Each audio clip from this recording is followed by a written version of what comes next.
I first met him in the early 80s in a Chinatown of urban Java. He didn't want his real name or address revealed, so we called him DJ for Dynamo Jack. He was only a healer, he said, but he did direct a powerful energy generated from his own body into his patients. Sometimes he used the needles, sometimes just his hands. He called the energy Qi, and it was so strong that he usually needed a grounder to hold his patients' feet. For years we followed him around Java on his healing rounds, pleading to be allowed to film him, but he always refused, saying his powers resulted from a type of meditation with an ancient tradition of secrecy. It was only when my brother Lorne was suffering from a serious eye infection that he finally allowed us to film him in 1987. It was nothing like any acupuncture I'd ever had. I was getting really powerful electric shocks and couldn't control my movements at all. Yin yang, positive and negative, you know. And my positive from here and my negative from here. And we meet together, it can get like electricity. And is this because you're special? You have a special sort of body? Meditation every day. It's meditation that does it? Meditation every day. Like you can touch me, like this. It's nothing, okay? It's my burn. Just like this. For our sound recordist, it was also a shocker.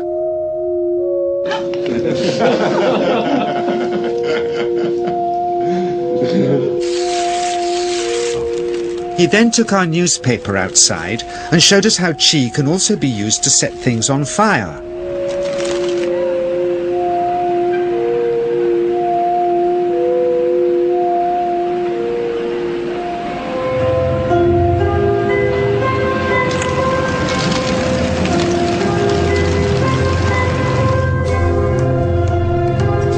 When he heard we'd shown this footage in public, he was very upset and refused all our future efforts to contact him again. As the years passed, we sadly resigned ourselves to never seeing him again. My brother Lorne never did, for by 1997 he was already dead, when I again found myself with DJ, now treating me for an eye problem. But it wasn't this that brought me back. He had tracked me down out of the blue and invited me to tell me a story. He'd just returned from 2 years on a deep meditational journey, alone in the heart of Borneo. Amongst his revelations, he had seen, he said, how history was moving on into great change, and the old wisdom was vanishing. So he'd called me back to film just enough of him to remind us that we all have undreamed of powers sleeping within us, and that there's nothing special about him except for his training in waking them. Grounding this patient, my cameraman Joe is having to use all his weight to keep contact. Qi is pushing him away. He seems able to control the amplitude of this Qi, like a dimmer switch, and it causes uncontrollable responses in the patients and their grounders. I can barely keep my hand on you. Fly off, the electricity is so strong. This mother unwittingly grounds her child. He won't sit still, so she's asked to hold him and grin and bear it. Sometimes signs of this passing energy can be seen in the transmitter too. This Qi stuff is only the surface, he says, of the real adventure beneath, in the meditational technique.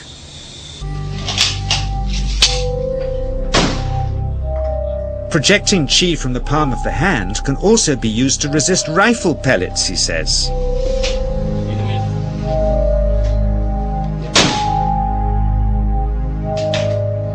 First, you learn to distinguish between yin and yang Qi in your body.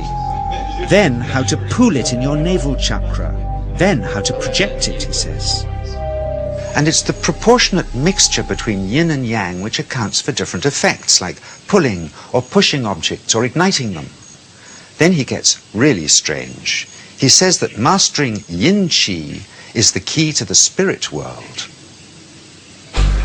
There's a long tradition of Indonesian krisis being possessed by spirits. So people bring him their krisis to see if they're duds. Here, he says, he doesn't manipulate matter by projecting mixtures of yin and yang qi. He merely creates a field of yin energy, in which, he says, if there's a spirit, it can manifest itself.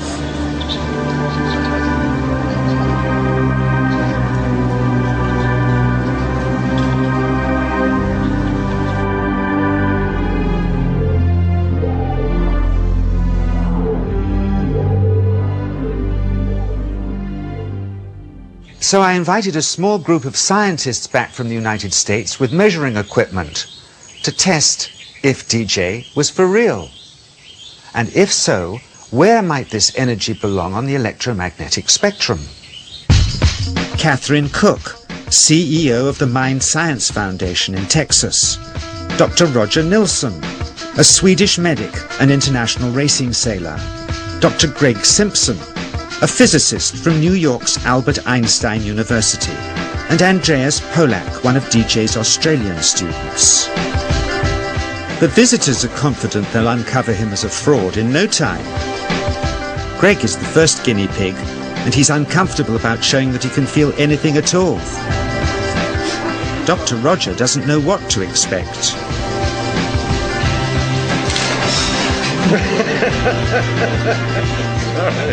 Out comes the metal detector, like the things they use in airports, to see if he has any concealed metal in his body. Then the voltmeter, to try and measure the qi. But how to get it to work? Where's the ground? What settings?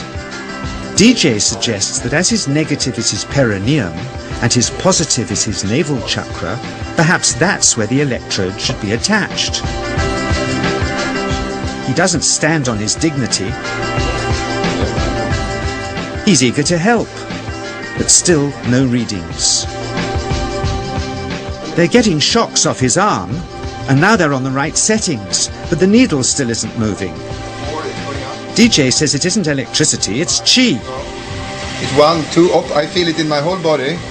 I feel it at 3, 0.3. I feel it in my legs. Shit. But suspecting there's some tricky setup on his premises they can't find, they insist we all go to a randomly chosen hotel room several miles away to see if he can light a light bulb with his fingers. It doesn't ground on the wall.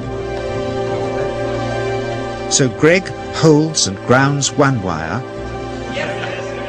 while DJ pumps qi through the other. The bulbs are LEDs, light-emitting diodes, which ignite in different colors according to the intensity of current. Yes. On, off, on. Brilliant. Oh, you're blinking. Things were going well. DJ was enjoying it too, until he invited us all out to lunch at his local, where he tried to push a chopstick through the table. He couldn't get it through the formica surface, so he came up through an inch of wood from underneath.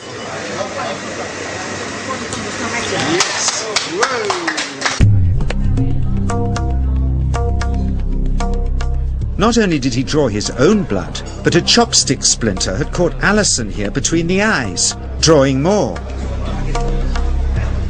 The incident was laughed off apologetically, but next morning he was a different man, drawn and upset.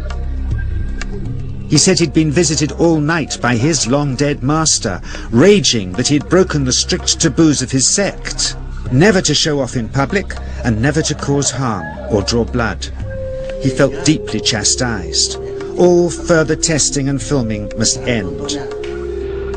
Never again would he submit to public scrutiny, nor accept any new students.